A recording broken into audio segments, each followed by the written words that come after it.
एक दिन एक लेखक जिसका नाम डेविड था, अनजाने में डेविड अपनी असिस्टेंट अन्ना के इशारे को गलत समझ लिया। जब अन्ना ने जानबूझकर अपनी शर्ट का बटन खोला तो डेविड ने बिना सोचे समझे उसे चूम लिया। बाद में अन्ना वकील पीटर के पास पहुंची। असल में वह सिर्फ सैलरी में थोड़ा सा मुआवजा चाहती थी, लेकिन पीटर ने जब सुना कि अन्ना के साथ कार्यस्थल पर छेड़छाड़ हुई है तो वह तुरंत गंभीर हो गया। उसकी गणना के बाद मुआवजे की रकम सीधा 1,80,00,000 तक पहुंच गई। अन्ना को लगा कि यह बहुत ज्यादा है, लेकिन अन्ना की मां मैरी लालच में आ गई और केस दायर करने पर अड़ गई। नोटिस डेविड के घर पहुंचा, लेकिन वहां उसकी पत्नी सोफिया ने उसे पढ़ा। पहले से ही डिप्रेशन से पीड़ित सोफिया बुरी तरह टूट गई।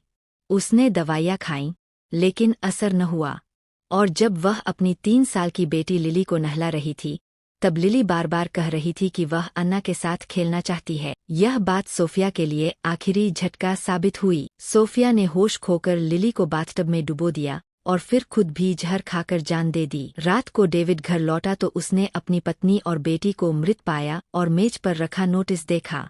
वह समझ गया कि एक गलतफहमी ने उसकी पूरी जिंदगी उजाड़ दी है। कुछ समय बाद अदालत में सुनवाई हुई। डेविड देर से पहुंचा। उसने कोई बहस नहीं की और चुपचाप चेक पर साइन कर दिया, लेकिन उसकी शांति के पीछे बदले की आग जल रही थी। अन्ना को जब असली सच्चाई पता चली तो वह पछतावे से भर गई। उसने डेविड को पत्र लिखे, मगर कोई जवाब नहीं मिला। फिर एक रात उसके भाई जॉन का फोन आया। उसके माता पिता रॉबर्ट और मैरी जहरीले मशरूम खाने से अस्पताल में भर्ती थे। रॉबर्ट की मौत हो गई और मैरी आधी अपाहिज हो गई। अन्ना को यकीन नहीं हुआ, क्योंकि माता पिता दशकों से मशरूम खाते आए थे। उसे याद आया कि उसने कभी डेविड को मशरूम और जहरीली प्रजातियों के बारे में बताया था। क्या यह डेविड की साजिश थी? अन्ना ने यह शक जॉन को बताया, मगर जॉन ने इसे तनाव समझकर टाल दिया। बाद में अन्ना ने डेविड पर नज़र रखना शुरू किया। उसने पाया कि डेविड अब प्रेम कहानियों के बजाय रहस्य और अपराध पर लिख रहा है। एक इंटरव्यू में डेविड ने कहा कि उसे नई प्रेरणा मिल चुकी है। यह सुनकर अन्ना कांप गई। छुट्टियों में पूरा परिवार समुद्र तट गया। वहां भी अन्ना ने डेविड की झलक देखी, मगर पीछा करते हुए वह खो गया। परिवार ने उसकी बात पर ध्यान नहीं दिया। फिर एक तूफान आया।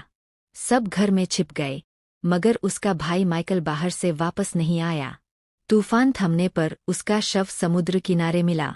पुलिस ने इसे हादसा बताया, लेकिन अन्ना को लगा यह डेविड की चाल थी। समय बीतता गया।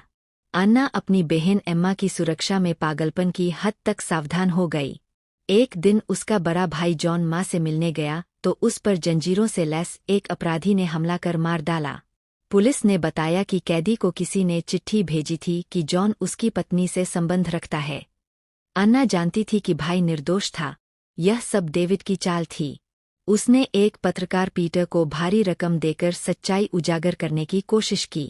पीटर ने जांच की, मगर डेविड ने दावा किया कि अन्ना मानसिक रोगी है और परिवार की मौतें भगवान की सजा है। धीरे धीरे पीटर को भी संदेह हुआ। उसने पाया अन्ना के माता पिता रॉबर्ट और मैरी मशरूम पहचानने में माहिर थे।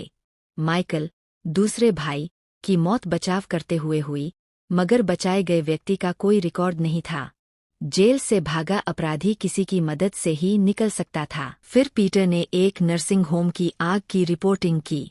दर्जनों बुजुर्ग मारे गए, जिनमें मैरी भी थी। और चौंकाने वाली बात यह थी कि आग लगाने वाले के बैग में डेविड की किताब थी और उसी किताब में यह घटना पहले से लिखी हुई थी। पीटर को समझ आया कि अन्ना की शंकाएं सच थीं।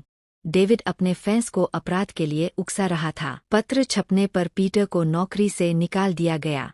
दूसरी ओर अन्ना को पता चला कि उसकी बहन एम्मा डेविड की किताबों की दीवानी हो चुकी है और गुपचुप उससे इंटरव्यू भी कर चुकी है। डेविड ने उसे अपनी नई किताब तक दी।